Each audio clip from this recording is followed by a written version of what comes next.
Two athletes, same workout, same score, both on the floor. Ask them what broke them, and you get two totally different answers. One will say her grip totally fell apart, and the other one said their lungs ran out of capacity. That's the whole episode in one picture. And here's what I want you to hear right out the gate. Most athletes finish a workout, lie there sucking wind, and say four words that are quietly costing them a ton of progress. I just got tired. And in most cases, that's almost never true. What they actually mean is something failed. A muscle, a lung, a bar speed, a grip, some pattern. Those are really different failures. And how you train, pace, and recover depends on which one actually stopped you.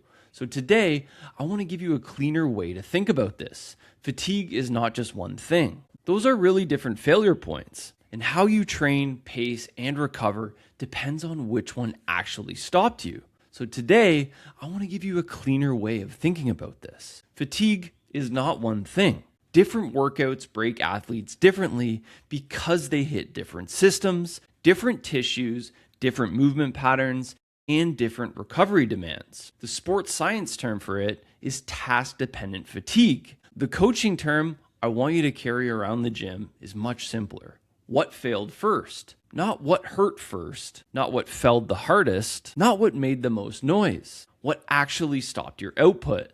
That's the limiter. For a serious athlete, that one question changes everything. Let's walk through the four that matter the most. Limiter 1, local muscular fatigue. This is the most mislabeled fatigue in our sport.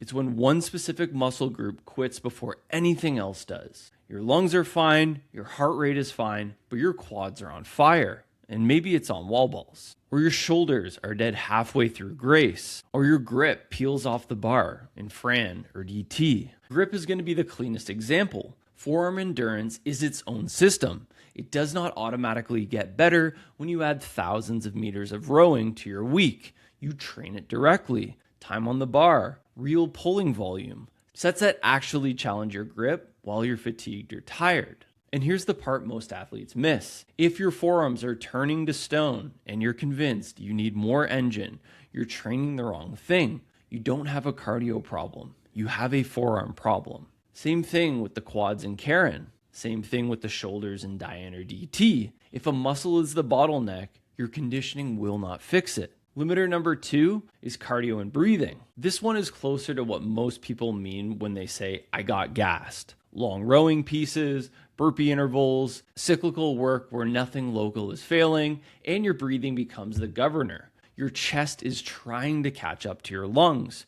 Your heart rate parks at a ceiling you just can't push past. Think about the workout Helen. The first round, your legs are good. Your pull-ups are moving, your kettlebell swings are snappy. By round 3, it's not really your legs, it's not really your grip, it's that you can't get your breathing back between stations. That's a cardio story. This is the limiter that actually responds to aerobic work. Zone 2, threshold intervals, repeatable steady state intervals, repeatable steady efforts. It's also the limiter every athlete thinks they have because it's the loudest kind of discomfort. But if your real failure point on most workouts is local or skill-based, grinding more engine work will not fix them either. Limiter number 3, force loss in the tank above your red line. Now we get into the spicy stuff. Heavy barbell cycling, thrusters in Fran, cleans in DT, Isabelle, where the bar is heavy enough that one missed rep becomes 4. A short all-out piece on the Echo bike. Here's the idea in the plainest language I can give you. There's a pace you can hold basically all day. Below that pace, your body resupplies what you're burning. Above that pace, you're spending from a small tank. Once that tank is empty, output has to drop or you stop. That's it.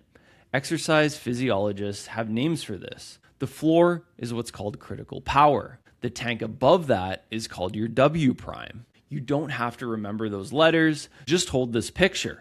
Below the line is sustainable. Above that line, you're burning down a tank that does not refill while you're hammering on it. This is why the first round of Fran feels fine and the second round feels like a car crash. You spent the tank, you're not suddenly out of fitness, you're out of that specific currency. Two things feel similar above that line, but are not the same.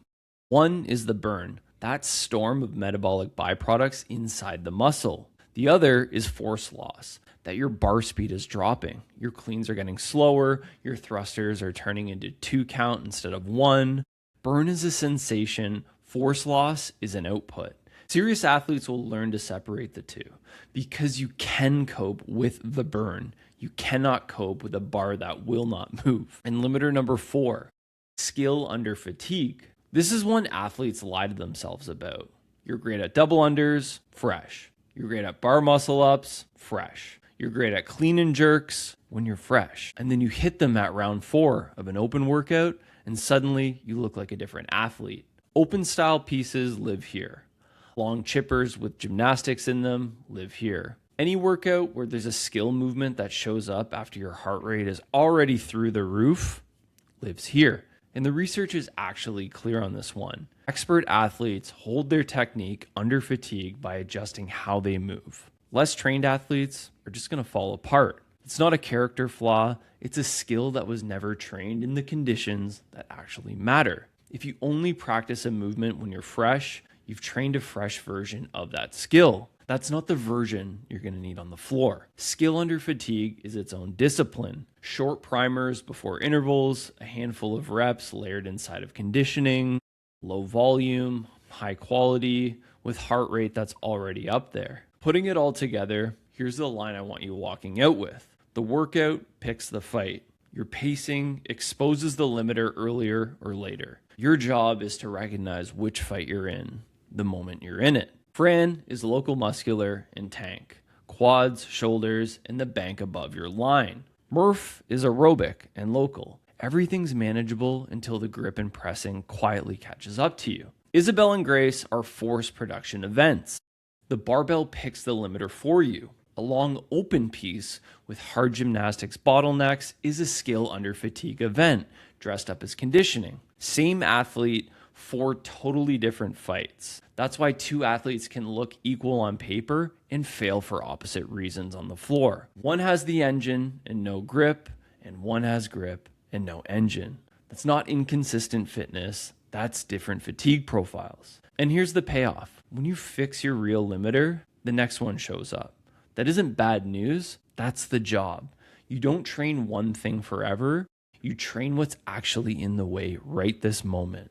When that stops being the bottleneck, you go find the next one. So the next time you're on the floor and you want to say, I just got tired, hold that sentence for a second and ask the better question. What failed first? Was it a muscle? Was it breathing? Was it bar speed? Was it skill under fatigue? Was it pacing above your line? Once you can answer that cleanly, your training has a direction. Your programming has a reason behind it.